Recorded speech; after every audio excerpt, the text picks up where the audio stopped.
আজকে ত্রিকোণমিতির অসাধারণ একটা ট্রিক্স নিয়ে কথা বলবো। এখানে কি বলছে দেখো, তোমাকে বলছে এবিসি একটি সমকোণী ত্রিভুজ যদি হয় তাহলে cos square A plus cos square B plus cos square C এই ভ্যালুটা কত বের করতে বলছে।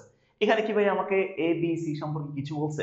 কিছু কিন্তু বলে দেওয়া নাই, জাস্ট বলছে কি এবিসি একটা সমকোণী ত্রিভুজ।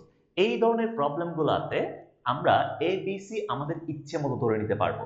যেহেতু সমকোণী ত্রিভুজ বলছে, ত্রিভুজের তিন কোণের সমষ্টি 90 ডিগ্রি, সরি 180 ডিগ্রি, তাহলে ধরলাম আমরা এ ধরলাম হচ্ছে 30, এ কে ধরলাম 30, বি কে ধরলাম 60, তাহলে সি কোণটা হচ্ছে 90। একটা সমকোণী ত্রিভুজ হইছে না ভাইয়া?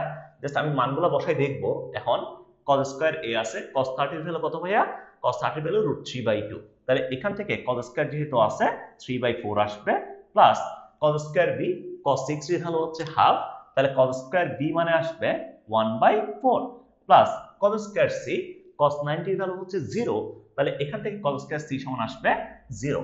এখন তুমি দেখো 4 কে লসাগু দাও, তাহলে 3 + 1 = 4/4 = 1। দ্যাটস ইট, এটা আমাদের অ্যান্সার।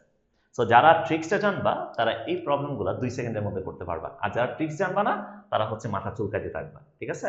সো সবাই এই ক্লাসগুলো একটু ভালো মতো কইরো, ফ্রেন্ডের সাথে শেয়ার করিও। নেক্সট ক্লাস দেখা হবে। আল্লাহ হাফেজ।